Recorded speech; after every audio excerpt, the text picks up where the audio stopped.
Hi, everyone. Welcome to the Psychedelic Integration Panel. I'm your host, Pascal Tremblay. I'm the co-founder of Nectara. We're a psychedelic support ecosystem. And today we're discussing the beautiful and wonderful topic of psychedelic integration. Like, what does it mean? What does it look like? Why do we do psychedelic integration? Lots of really interesting questions with some really beautiful people that we're talking to today. I'm joined by Chris. Hi, Chris. And hi, Michael. All three are Nectara guides and friends, and really delightful and humbled to have them on here today to talk with us. Do you want to all give like a quick introduction to people out there? Sure, I'll go first. Ladies first. My name is Erin. I'm a Nectara integration guide. I'm also a embodiment facilitator. I host experiences that bring beings into the heart through the body, through the breath, through the quieting of the mind. And my intention for most of my days is to see how anchored I can be in the heart while navigating reality in all directions. And I'm so happy to be here with all of you. Thanks, Erin. It's Michael. I live on traditional Somatic territory in southeastern British Columbia, and my master's degree is focused on integration of transformative experiences. So I'm really passionate about how to make long-term transformation happen, and yeah, I'm also very much into eco-psychology, and a lot of my integration and counseling work is nature-based and linking our psychology with the broader ecology in which it evolved in. So I'm really grateful to be working. Thanks, Michael. Chris Rodman here. I'm pretty much neighbors with Michael Jeffrey, relatively speaking. And I've been on the plant medicine path since 2010, pretty deeply. It was kind of informed and followed by some deep immersion into Vipassana meditation. And 2010, that was the year I finished university and the year the whole ceremonial plant medicine work chapter opened up. And currently I'm a guide with Nectara, great honor, and I'm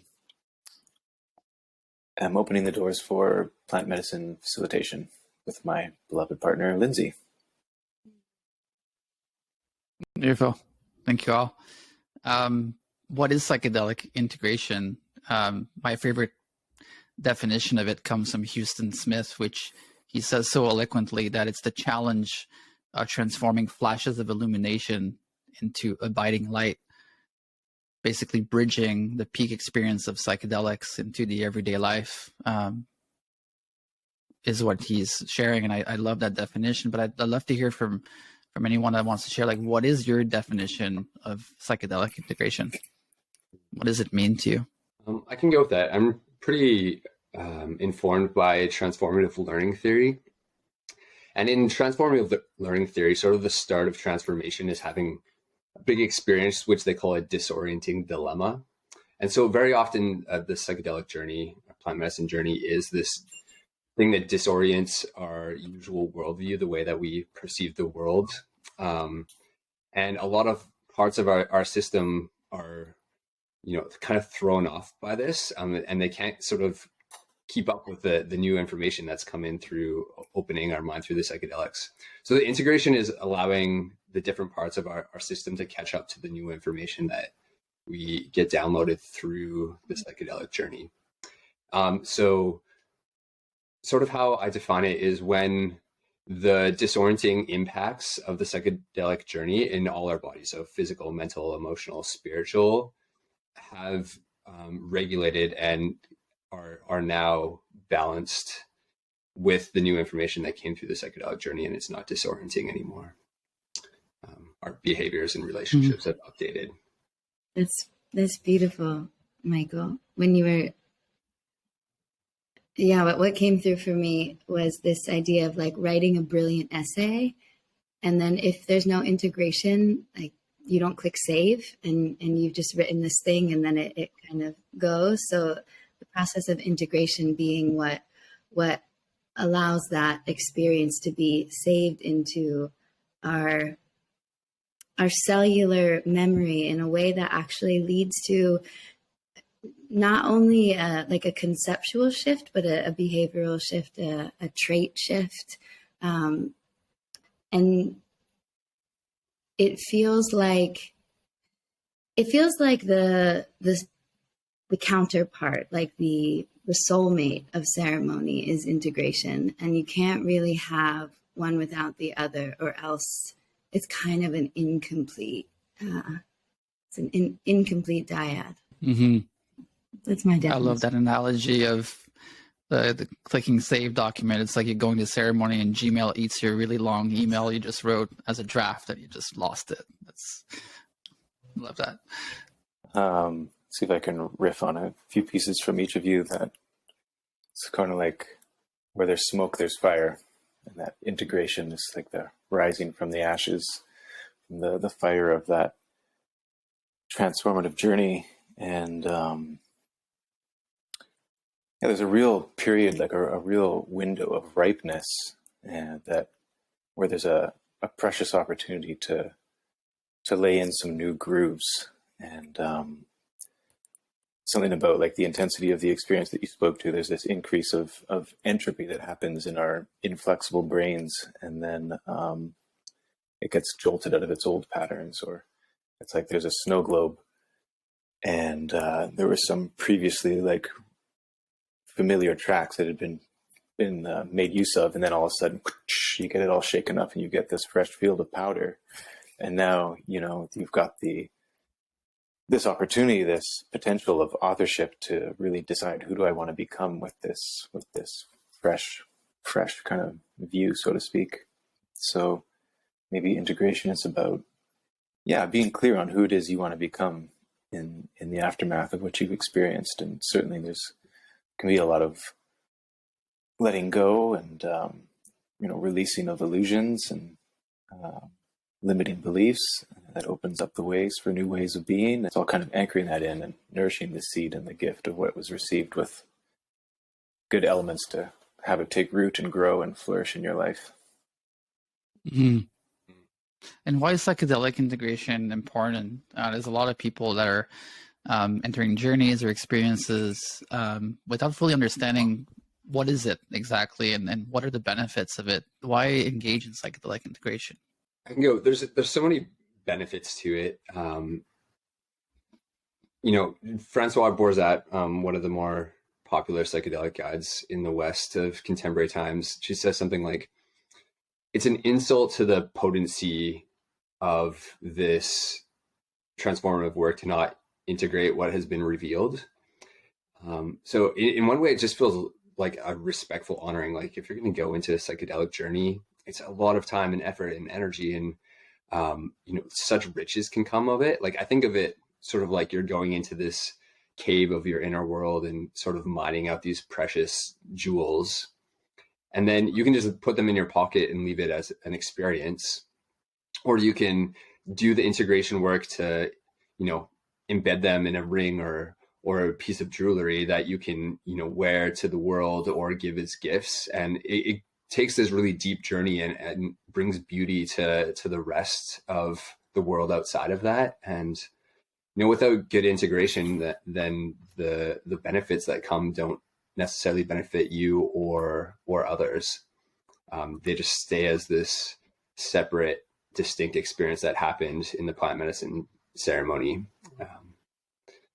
And there's always going to be some bleed out and integration, but the more you do, the more the gifts from it can be benefiting yourself and others in the world. Yeah, what comes up for me around integration, I love that analogy of the jewelry, Michael, is it can be really challenging when you see something that you can't unsee, that you have an awareness that opens something or gives a different perspective or creates a desire for a different kind of orientation to reality.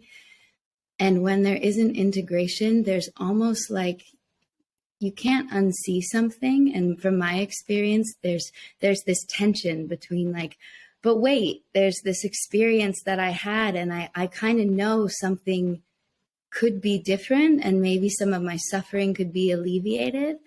But if I'm not taking the time to really turn towards the experience and bring it into my body, then I'm left kind of looking across the river at this experience that I maybe don't remember, but I remember the feeling of possibility. And there can be this like yearning, a little bit of disorientation, and a little bit of like, what do I do now? And then eventually what happens is we go back to what we know and what's comfortable. And then let me go back to the medicine to kind of see what I forgot. So it's integration presents an opportunity to not have to keep going back to the well, but to be able to really become the well of nourishment and inspiration from that experience, no matter what you're doing, wherever you are. Beautiful. I hear a lot of the some of the common goals of integration is realizing you are the medicine. And somewhere along the path, sometimes we do have these revelations, but I love that analogy of coming back to we are the medicine and not having to chase healing, which is very prevalent in the space of psychedelics. And I think it's a direct relationship to our understanding and application of integration. And you're right. Once we do, like Michael was sharing, the more we do integration, the more we actually harvest the gifts of the ceremony. There's always kind of more layers to explore.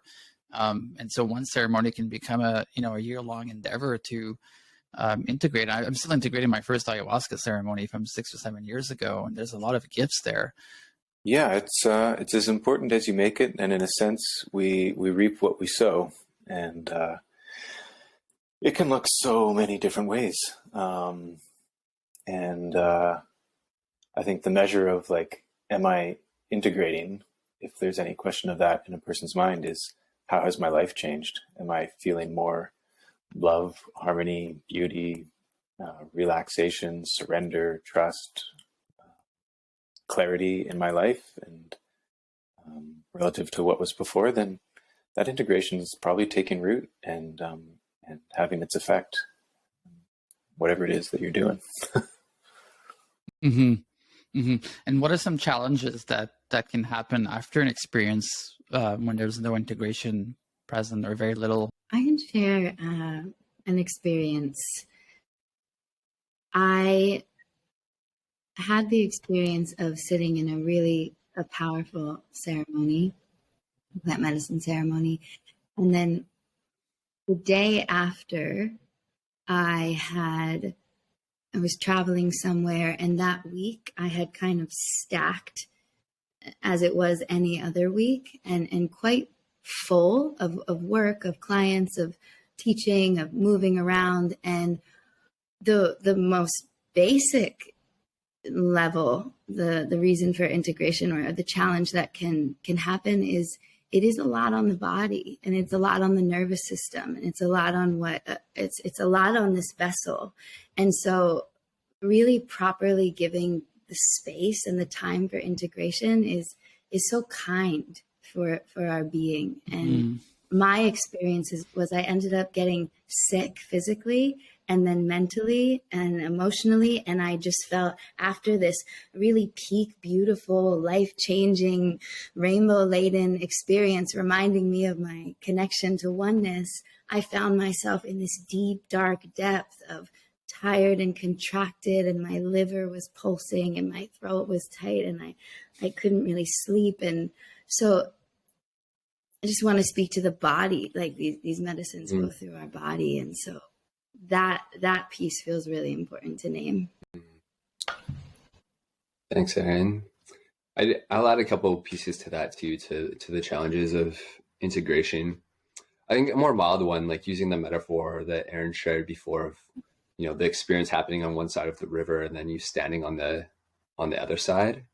And I think this one challenge just speaks to the need for support and community around integration, but it's a lot of work to build a bridge to go back over to the other side. And I think a lot of people just sort of give up because there's a lack of resource within their system to go back over. And then, the risk there is you just don't change really. You had an experience, but it didn't really change your life. And then a bit more dangerous challenge that I see in integration, and Aaron just spoke to this a little bit, but kind of like to think of like trauma in a capsule or a file. And then if you bring the psychedelics online, it gives you so much resource and capacity, and the master teachers bring so much wisdom. They can really sort of open up these capsules or open up these files. And depending on how much resolves within the session, those files or capsules can stay open within your life. And if you don't give enough time in the following days or weeks to integrate it, they can cause major problems. In the past, I've seen people I've worked with like have major family blowups and like disown their children, or have some major symptoms that the too much trauma got opened, and it wasn't regulated sufficiently, and it led to long-term issues.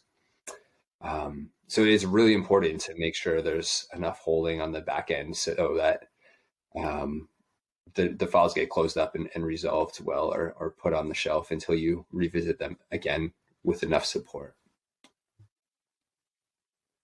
You might hear some people like going off the deep end or ending up in a psychedelic induced psychosis. This is because there's not enough integration holding on the back end.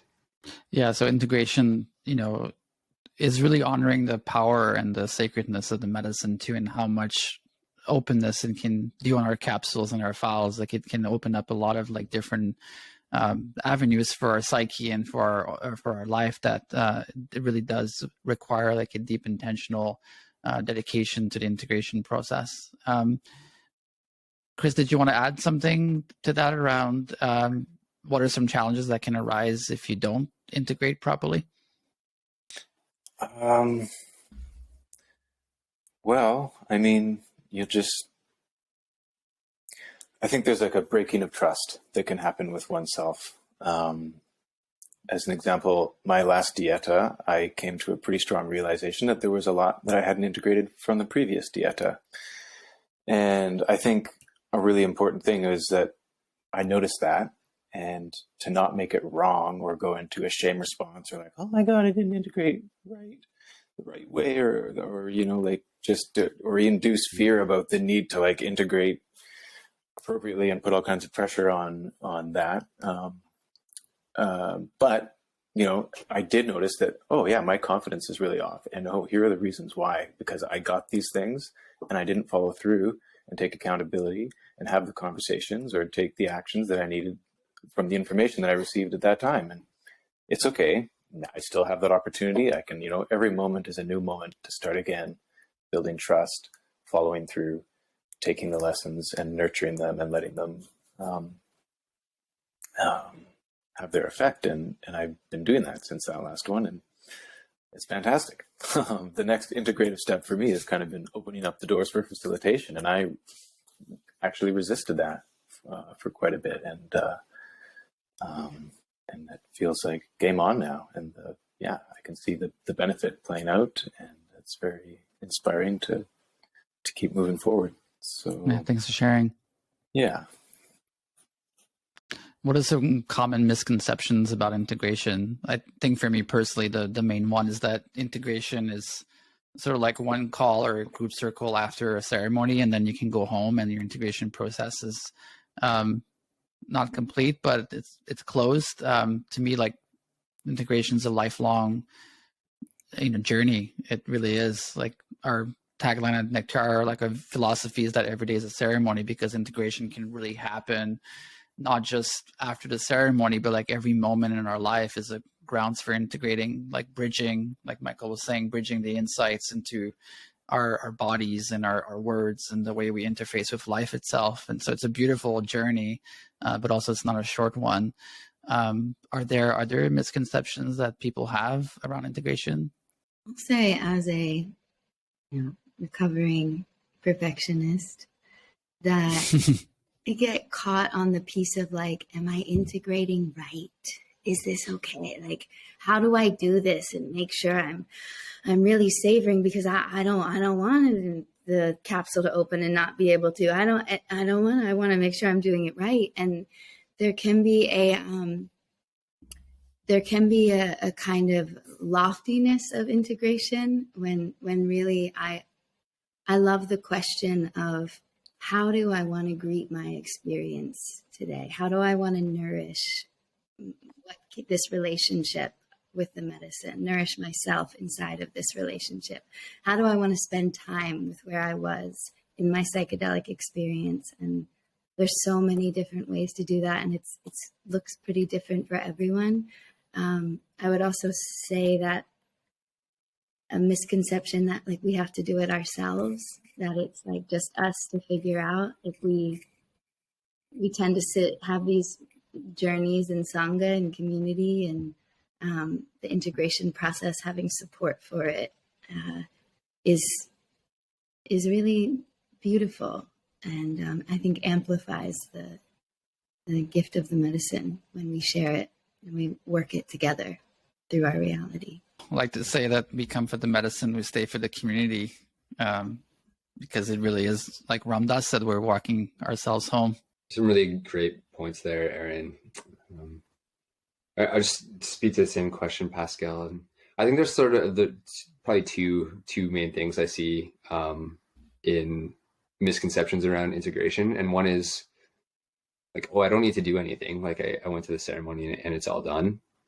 And the other is like the extreme part of the perfectionism Aaron talked about, but another of just like, I need to totally change my life around completely this week because of what happened, and that it needs to be rushed or be this intense life-changing process. But integration can be really gentle and slow and sweet, and doesn't need to totally upend your life. And it actually works far better if it's really well, if the integration process is already integrated into your life, and just making small, subtle changes. Definitely, the integration process can be delightful, and beautiful and joyful as well. Like, I think that's another misconception is that integration is this really intense thing that is like really challenging, or like lots of work, or there's a lot to do, and there's all these different modalities, and I have to try all of them, and I have to do meditation for 3 hours every day. But really the idea of like microdosing integration is a powerful one, because you can have these little moments of integration during your day that don't require lots of energy, intensity, or time investment, but can really help change the trajectory of your plane. I like to talk about is the concept of 1 degree shifts, which is the plane goes from New York to San Francisco. If you change it by 1 degree, it ends up in Alaska. And so integration can be this series of microdoses of integration to, eventually a point in your life where you look back 3 years before this and you're like, wow, that's been large shifts. But how we walk the journey is very important. Taking care of ourselves, like being gentle, rest and relaxation are really important. It can become a really beautiful practice of almost a philosophy of life to integrate a psychedelic experience that way.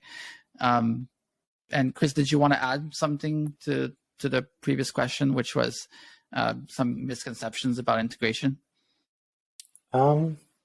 Well, I guess you have to know about integration, or the idea of it, to have some misconceptions around it. And maybe one of them would be, if I'm not doing what I think integration is, then I'm doing this wrong and the whole experience is wasted.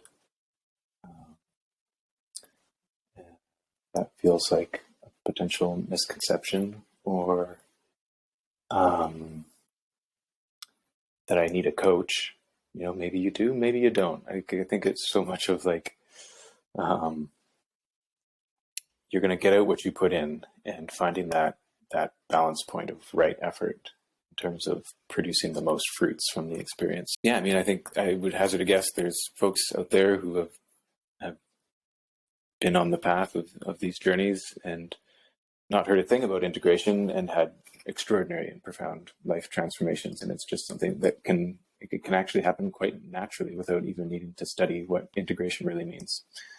But that said, it most certainly helps to have some support, and community is, a beautiful element. And that, like it was said earlier, of like needing to do it alone, that would be a misconception. Don't do it alone. Mm-hmm. Yeah, absolutely. And how do you integrate? Like Aaron mentioned, it's different for everyone. There's hundreds of different modalities and tools and techniques and frameworks out there. I'm curious to hear from all of you, if you want to share around what are tools or modalities that were really helpful for you and continue to be helpful for you potentially around your psychedelic integration process. Chris said something earlier about the integration process being sort of woven with the intention of the ceremony. So I think that's an important piece here of different tools will have much different value depending on what you're working with integrating. So, I mean, starting with the idea that the tools that really work are the ones that are linked to the content of the session and the intention. But speaking to maybe a higher level, that is what really works for me, is making sure I approach it from a lot of different angles and perspectives.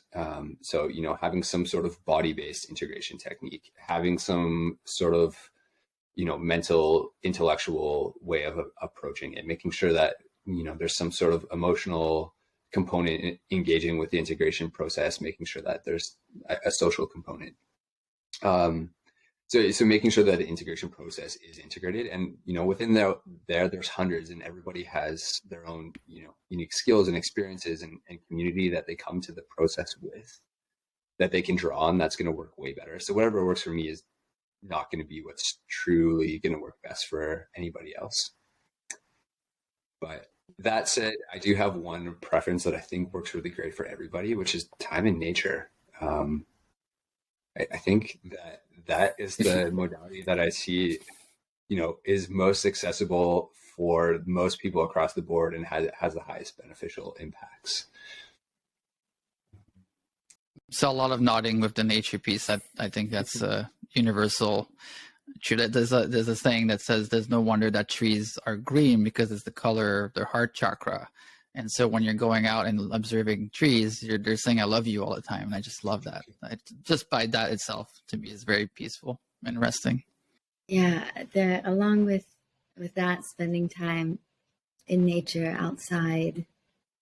Also, this piece about spending time like in our nature, and Michael, you said like a body-based practice, and simplifying that to be in real listening to what the body is asking for after that experience.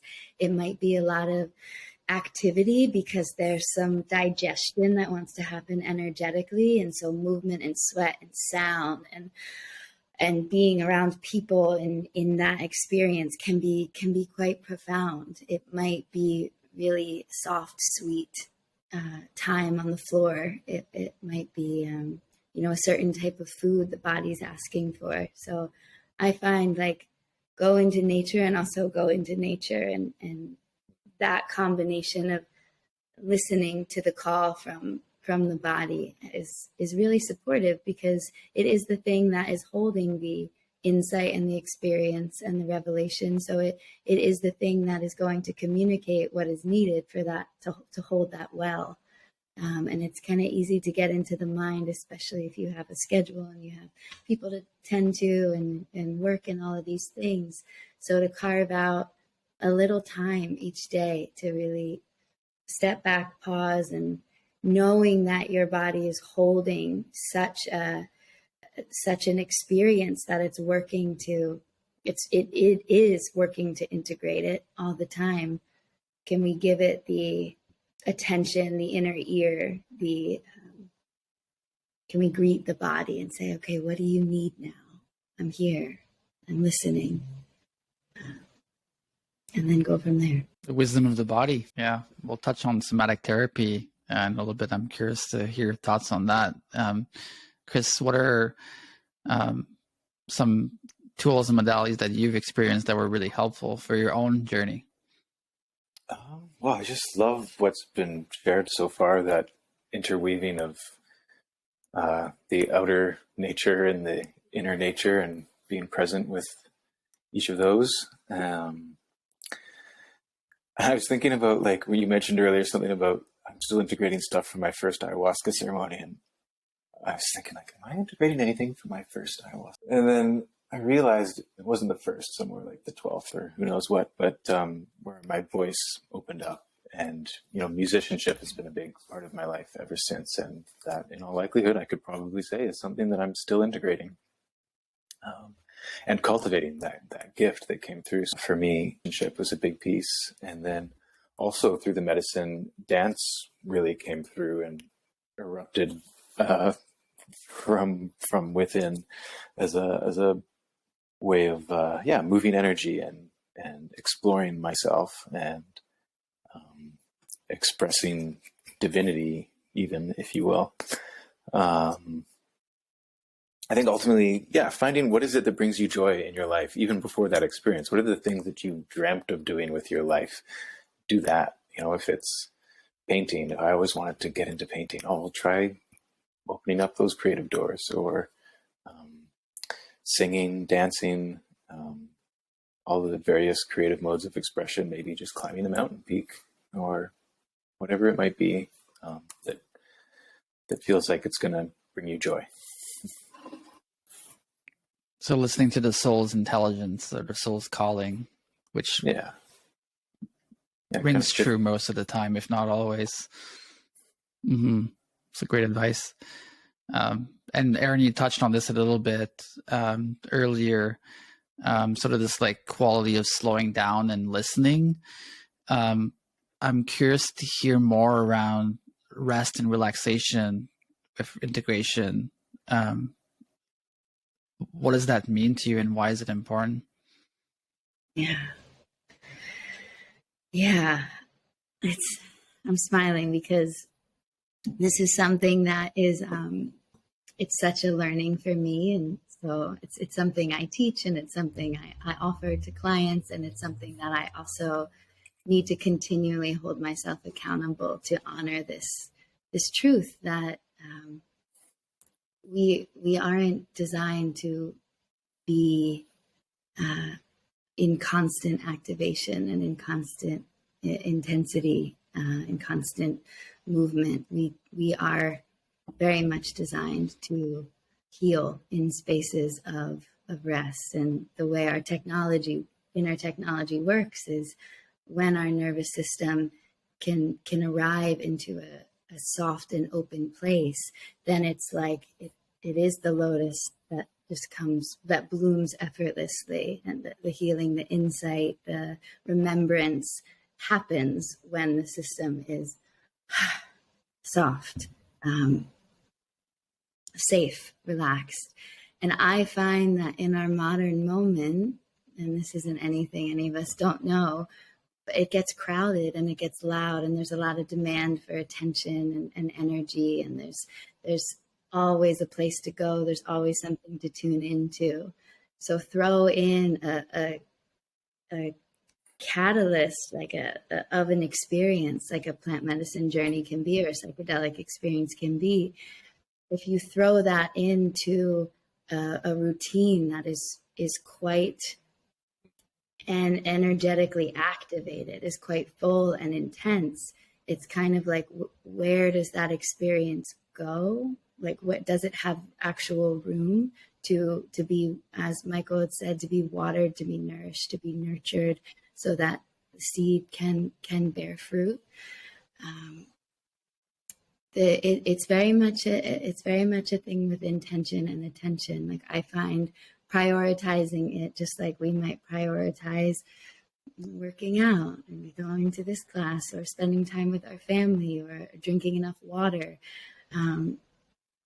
Having rest and relaxation be a technique has been really helpful. Like, this isn't just something that I could do. It's an actual vehicle for healing and for expansion and for growth.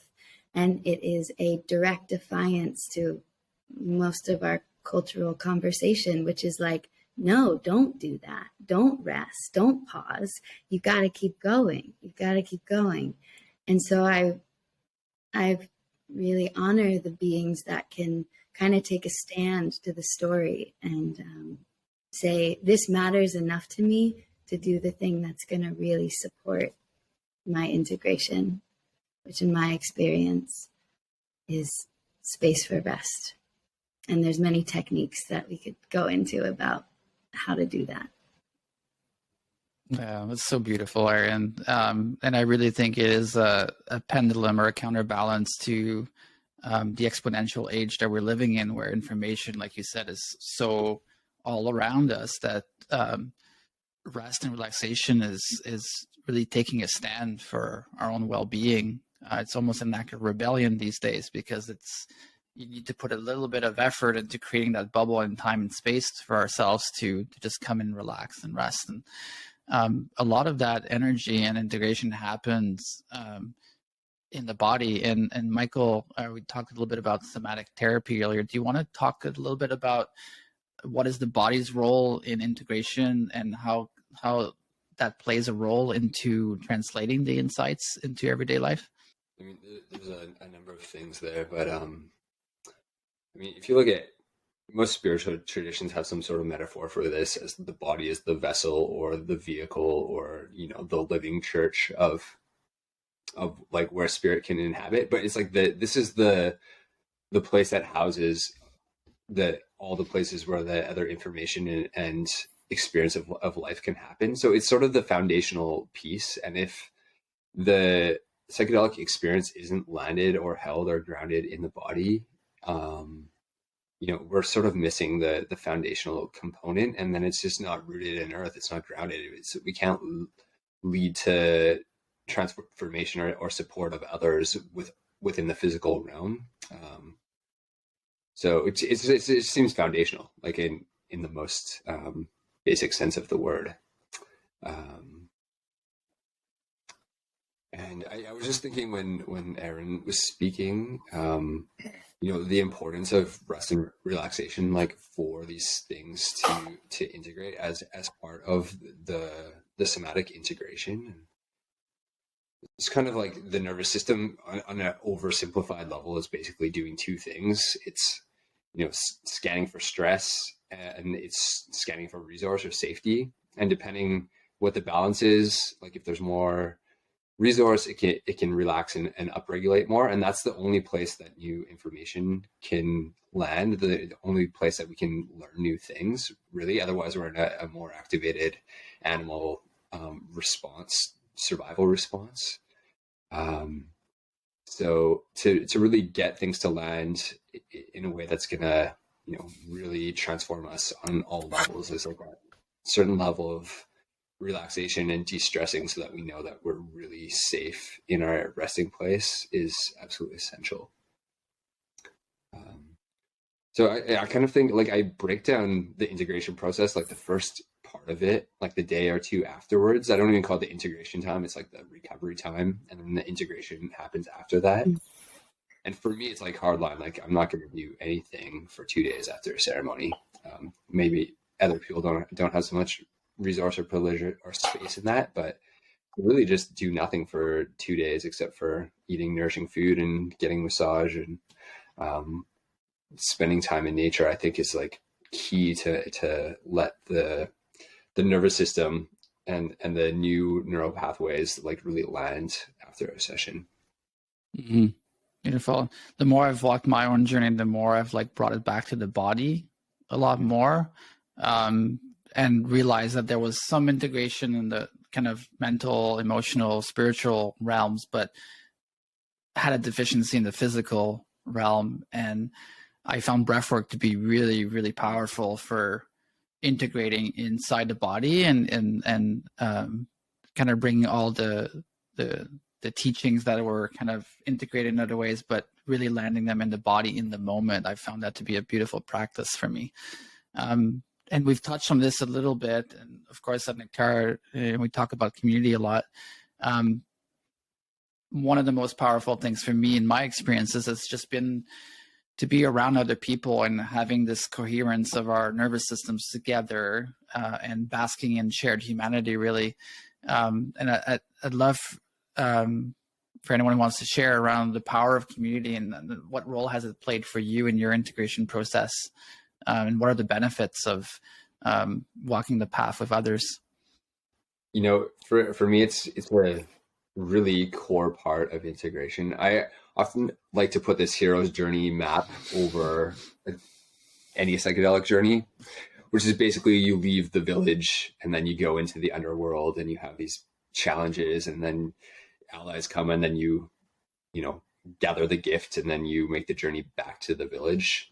And it's like the whole cycle is really important.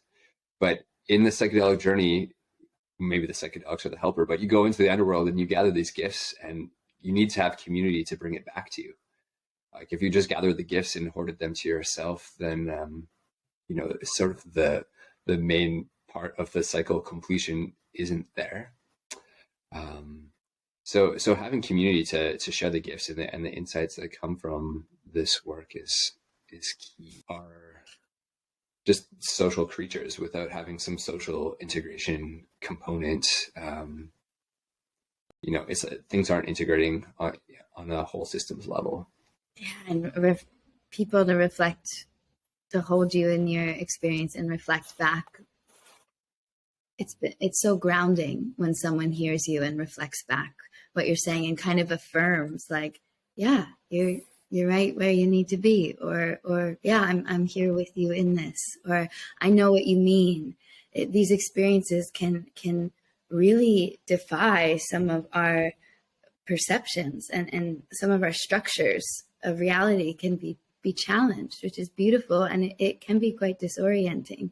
So to like have someone's hand that you trust to be like, how is it for you? How do we do this human thing now? It's so beautiful. And then Pascal, like you said, this you know, quoting the late great Ram Dass, like, then we do get to walk with each other, and maybe there's something that we get to learn from someone else while we're integrating our journey. We get to share in the magic of that. Yeah, there's a deep sense of togetherness, but like you said, like letting go of some stories of I'm not good enough, I'm the only one going through this, I don't belong is a big one.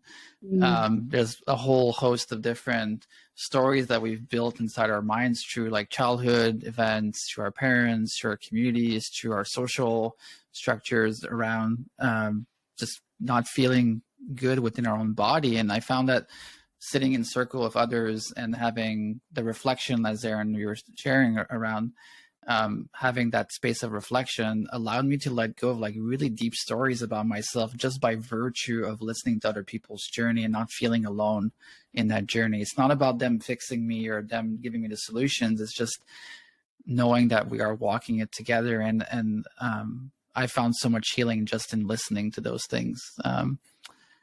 And Chris, what's community been like for you, and what role has it played for you in your psychedelic wellness journey? There's this idea of, in terms of who you want to become, to surround yourself with people that are like that.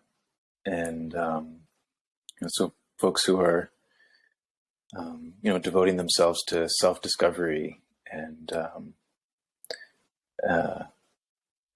true nature and spiritual unfolding can really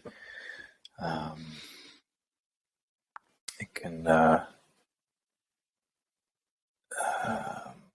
be of great benefit.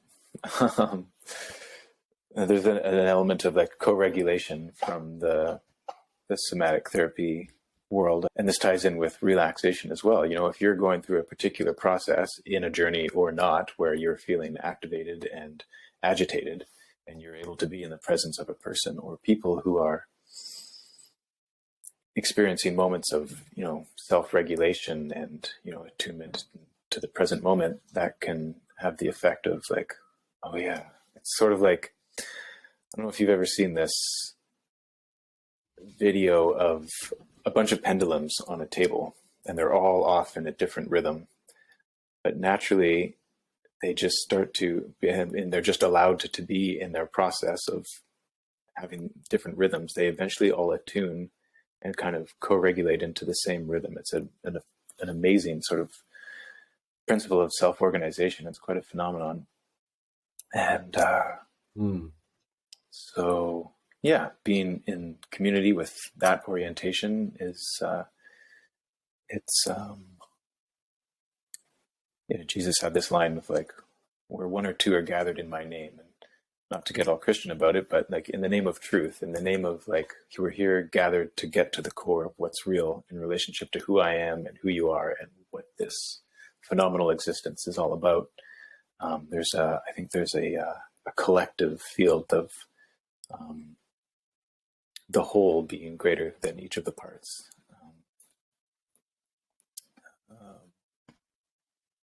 Or greater than the sum of all the parts. Yeah.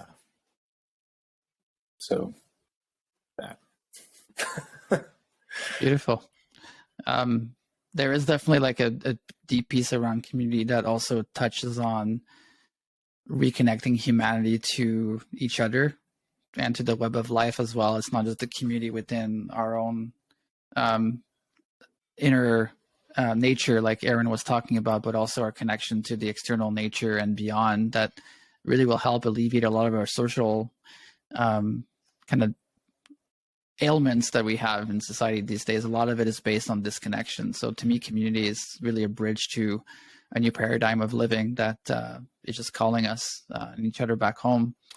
And what is the role of a guide or a coach or a facilitator or a therapist or a psychotherapist in walking that journey? Like, what are the benefits of working with someone on a personal level to do psychedelic integration? Yeah, I like to think of the inner work in as a reflection of the outer work. So if you're going to go, adventuring in the outer landscape, and you've never, walked in the Alpine mountains before, or you've never like gone for a hike in this particular jungle, which has the particular dangers and risks, it's really helpful to be with somebody who's gone through that place many times before and knows how to keep you safe and find the most efficient pathway, and can help point out the beauty to you that you might not notice otherwise. Like, look at this amazing flower, and it's edible, and like there's just so much more joy that can be revealed when you have a well-experienced guide to walk with you, and you can just go way farther. Whereas if you go by yourself, you might enter the jungle and you hear some scary noise and you're like, that's enough, I'm going back to where I feel safe. So that co-regulation element of a community member who's really grounded in this particular terrain that you're trying to navigate is a huge resource and benefit. Yes, someone someone you can lean into, especially on the leading up to supporting. I find like accountability to be important, as far as like, here are the things we're going to commit to leading up to the ceremony to the best of our ability.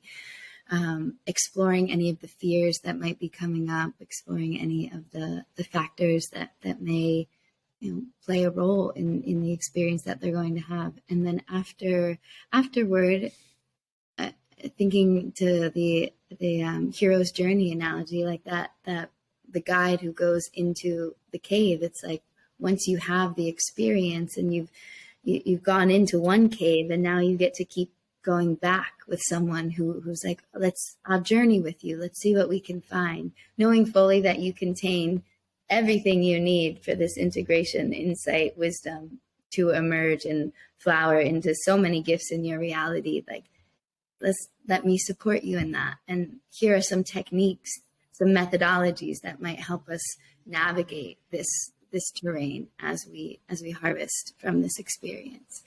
And really at the basic level, like, you're not alone in it.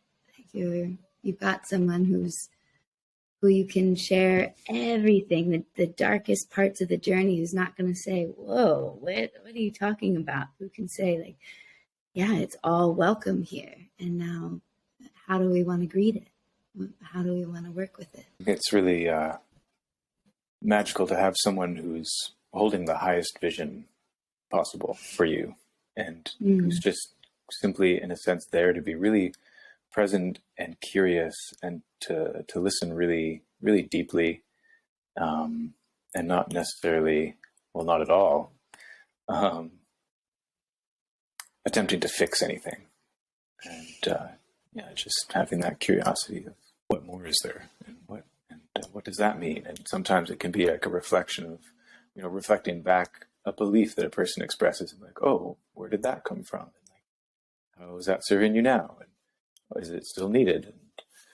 And what would it take to let it go? And who would you be without that belief? And then as the coach or therapist or whatever, there's a great opportunity for me. It's like the next integrative step in my work is showing up in this way. And it's beautiful because I get, continued opportunity to learn through, holding space and being curious and discovering something new about myself through the person that's in front of me. And so it's a beautiful, beautiful relationship. And it's got a lot of power to continue to catalyze the self-discovery journey. I love that you brought it back to as well what you've learned as a guide, and I'd love to hear from Aaron and Michael if you have something to share around this. Like, what has your path been around guiding people, and what are the gifts that you've received from having the privilege of holding space for people during or after the experiences?